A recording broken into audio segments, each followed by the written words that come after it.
Alright, what's up YouTube? This is Keith with Less Magic, More Gathering. Today we're doing Random Card Deck Tech Volume 15. We're calling this one Simic Land Rush. So let's get into it.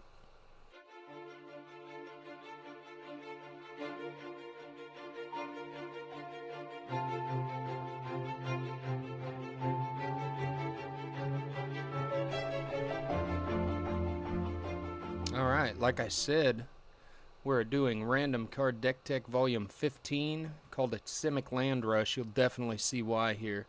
Our card that we got selected for us was Tempest Djinn. 3-drop, 0/4 flyer, gets +1/+0 for all of your basic islands. Now, I know that for the most part, anybody that's running Tempest Djinn is trying to run that thing in a mono blue deck for obvious reasons. I mean, it makes sense. That card belongs in a mono blue deck because it's very easy to cast in a mono blue deck. You don't have to worry about getting mana screwed, not getting the color you want, things like that.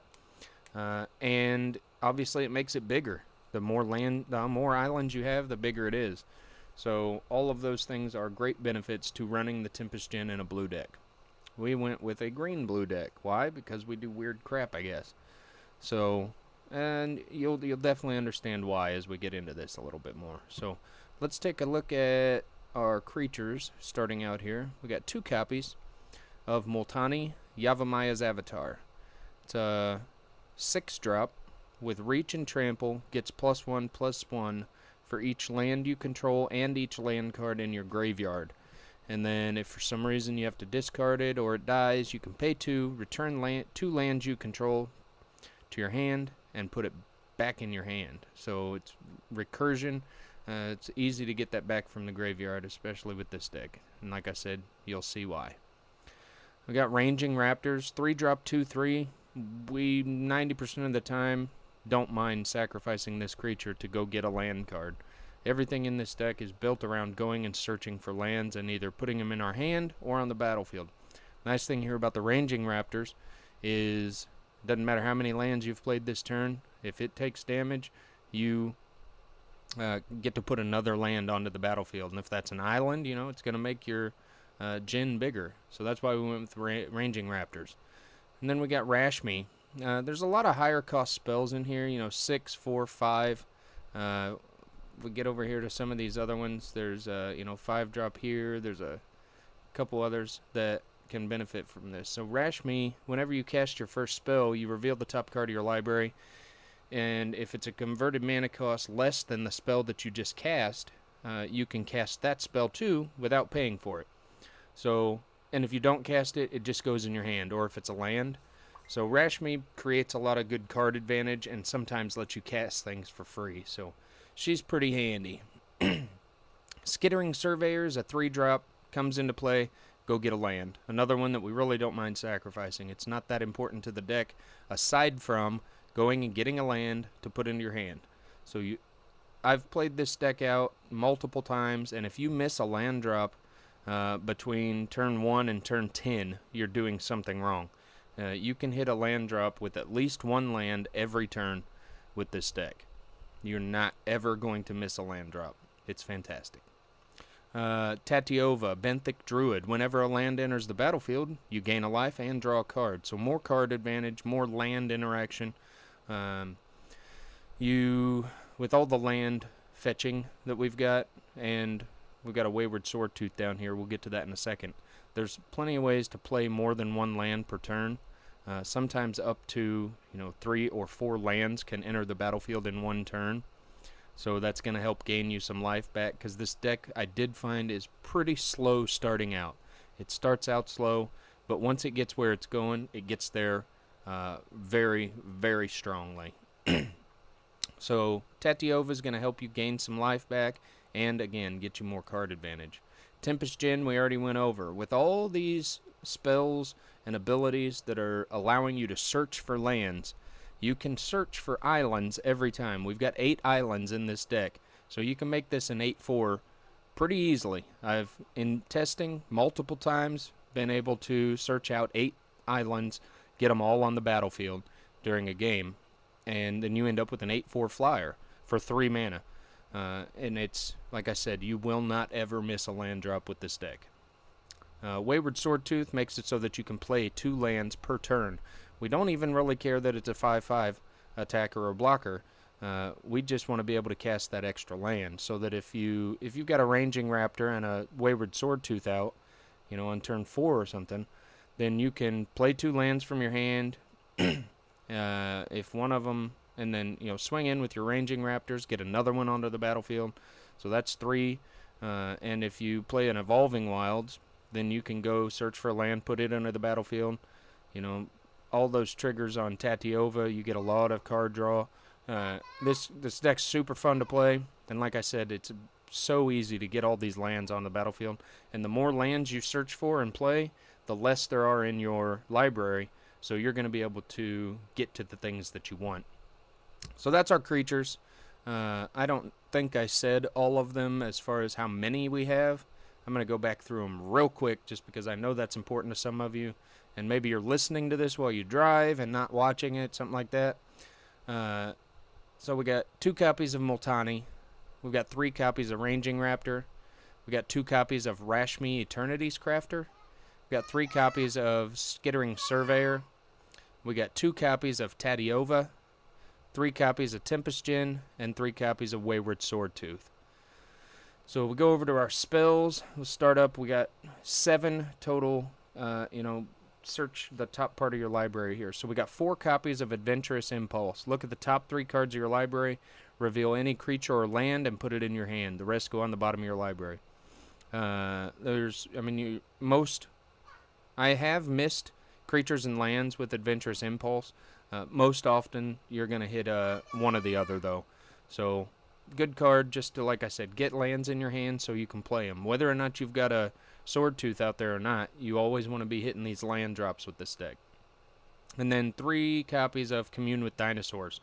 1 drop, look at the top 5 cards of your library this time. You can reveal a land card or a dinosaur-only creature.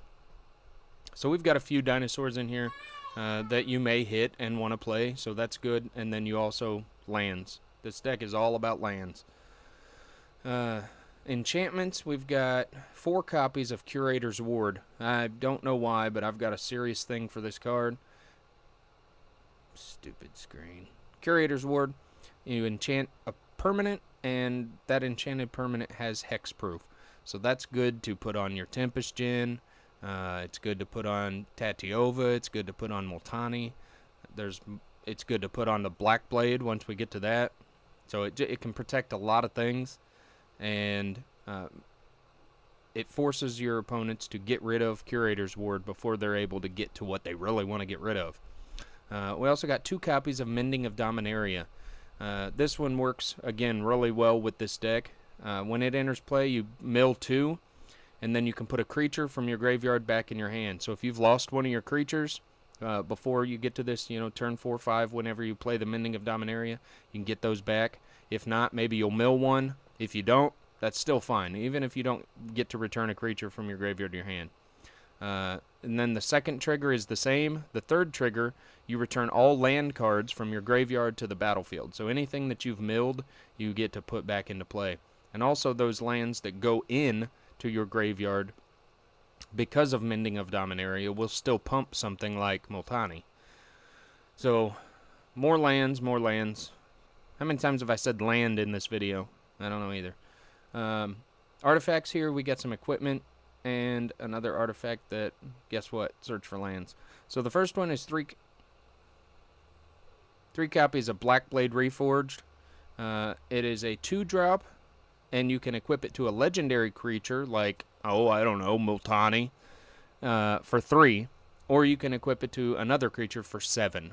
We're going to try and put this usually on Multani, because Multani gets +1/+1 for each land you control. Black Blade Reforged does the same ability. So if you get that and a Curator's Ward on Multani, you've got a...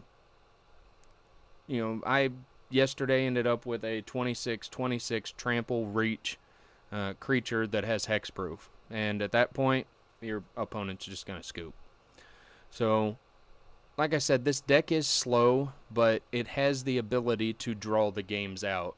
It's not like it's so slow that you're just going to get beat before you have a chance to do anything. Most of the time, that's going to, it's going to be slow, but there's things in the deck that are going to slow it down for your opponent too. And then once it gets going, it does it in a hurry. We got 2 copies of Thaumatic Compass. It's just another way for us to go search for lands. You pay 3, tap it, search your library for a land card, put it into your hand, shuffle your library. And then if you control 7 or more lands, you can transform it. You flip it over. You can either tap it for a colorless, or you can untap a target attacking creature an opponent controls and remove it from combat. So that's a kind of a good way to slow things down for your opponent, make it so that you get a little bit of extra time to get things going. And 7 lands doesn't always happen on turn 7 with this deck. You might be able to get that done on turn 5, turn 6 pretty easily. And even if it does go to 7, usually you've got enough out there to protect yourself so that you can get this going, get everything else going. Our land base is pretty simple, really.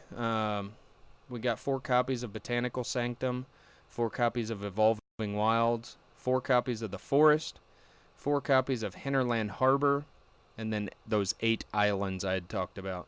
I did have, before we added the Tempest Djinn, I had this deck set up with a different creature. I don't even remember what it was. And we had the other blue-green land in here, but when we added the Tempest Djinn, it just made more sense to drop those, add in islands, so that we could, get that card as big as possible. So that's the deck. Like I said, it is a lot of fun to play. I'm going to try, hopefully it doesn't make me look stupid. I'm going to do a play test here, and we'll see how it all draws out here. So look, we get 1 land, but I'm going to keep this just for the sake of hoping that the deck works right. So we play our Forest, we drop an Adventurous Impulse, then we can look at the top 5 here. 3, 4, 5. Move our Curator's Ward over here because it doesn't belong. So this is what we hit with our Adventurous Impulse. Let's keep the island. So the island goes into our hand, and these other cards will go to the graveyard, or the library, bottom of your library in any order. So we hate losing the Black Blade, but that's okay. We'll see what else comes out of this. Move to library bottom, and it doesn't ever matter what order you put them in, because there's a good chance you're going to be shuffling. So we go to our next turn, we hit another land, Botanical Sanctum. So we toss that out, and we've got to pass the turn. We don't have anything else we can play. So next turn, drop that, and let's go ahead and drop the Sword Tooth, another land, because we played the Sword Tooth. So we still don't have a blocker, and a lot of this is going to depend on what your opponent's doing. And if your opponent's got creatures out there, maybe you, instead of dropping the Sword Tooth, drop the Surveyor. But for the sake of this, we're going to do it this way. So this turn, we got 4 mana.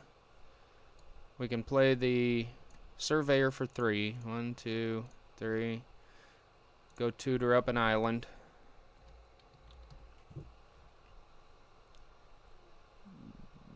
Bloop. Play the island. Play the compass. Now we've got a blocker. That's good. We hit another land here. It comes in untapped because we've got a forest and an island.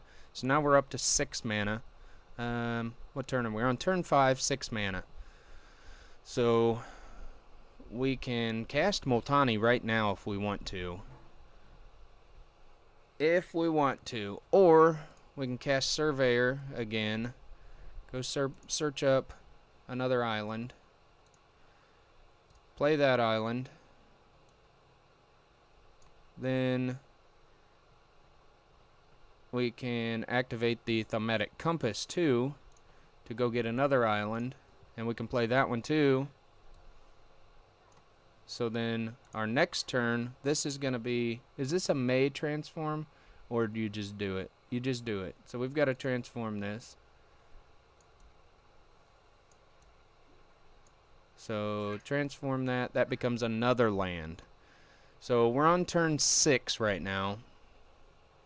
And we can, let's see, 1, 2, 3, 4, 5, 6, 7, 8, 9. So we can cast Multani for 6. And we can put a Curator's Word on it. So it's a 9/9 trample reach hexproof, and if for somehow that does leave the battlefield, you draw 2 cards. So, I mean, I'm far enough into this that you can obviously see with that particular, the way it played out there, it's a fun deck, and it kind of starts out slow, makes your opponent think they're going to get a head up on you. And then all of a sudden bad things start happening for them. They realize that you're at 9 lands on turn 6 or whatever the heck we were at. And we were able to go search for more if we needed to. So it's a fun deck. A lot of fun. Let me know what you think of it. Here's another good thing. It's only $72, so it's not that expensive. You've probably got a lot of these cards laying around because some of them are older. If you don't, then the ones that are new, I mean, your Tempest Djinn, 70 cents. Tatiova, 27 cents. Multani's a little more. It's $2. Your Skittering Surveyor's 15 cents. These cards are, most of the cost is going to be in your dual lands here. Your Hinterland Harbor's $3 a piece. Botanical Sanctum is, $6.79 on TCG Player. So that's where a lot of your cost is coming from. Let's see, none of the other cards are very expensive at all, so it's a pretty cheap deck to put together. It's a lot of fun to play, and it's very effective. It does well. Sometimes, depending on what you're playing against, you're going to run into a matchup where you just don't do very well in the first game. So you might need to sideboard some things in, depending on what you're playing against. But like I said, this deck's a ton of fun, and you're always going to be able to hit your land drop. So if you got land problems, this is your deck. It'll fix them for you. So also, we've got a giveaway to do. Pack of Dominaria here that I am going to open up for our subscriber, Nukadon. They won our most recent contest on our last video. So let's bust this bad boy open. Alright. Our subscriber, Nukadon. I'm skipping all the commons. I hope you don't care. Uncommons, you got a Wizard's Lightning, Memorial to Glory, got a Final Parting. Good gracious. Our subscriber, Nukadon. You got a Mythic. Final Parting. Island and a Soldier. Got a Joyra. Joyra, Weatherlight Captain. 4-drop, 3/3. Whenever you cast a historic spell, draw a card. Our subscriber, Nukadon. Congratulations, buddy. Hopefully you're pumped about that. Let's go ahead and select our random card for next week, too, so that we can start building on that deck. Maybe. Here we go. Random card. Got to change my filters. We've been doing some weird stuff. Doesn't have to be legendary. Has to be a mythic or a rare, and format is in standard. The way I'm going to have to do this is I'm going to hit OK. It brings up a random card, Gonti, but that's not the one we're going to use. We're only going to do a Dominaria. So our first Dominaria random card is the Antiquities War. Antiquities War is the first 2 triggers. Look at the top 5 cards of your library. You may reveal an artifact card from among them and put it in your hand. Put the rest on the bottom of your library in a random order. And then the third trigger is artifacts you control become artifact creatures with base power and toughness, 5/5 until end of turn. I know one of the guys at work was talking about using this card in a deck, but I haven't seen it, so we're going to do it first. Antiquities War coming next week. I'm hoping by then maybe we can get to 150 subscribers and we can do our giveaway video then too. We've got a lot of cards. Check out the link at the bottom down there. We've got another video that goes over all the cards we have available for our 150 subscriber giveaway. We're hoping to get there soon. We really appreciate everybody's support. Hopefully you like this random card deck tech we did here. Simic Land Rush and Antiquities Wars next week. So thanks for watching. We'll see you next time. Deuces.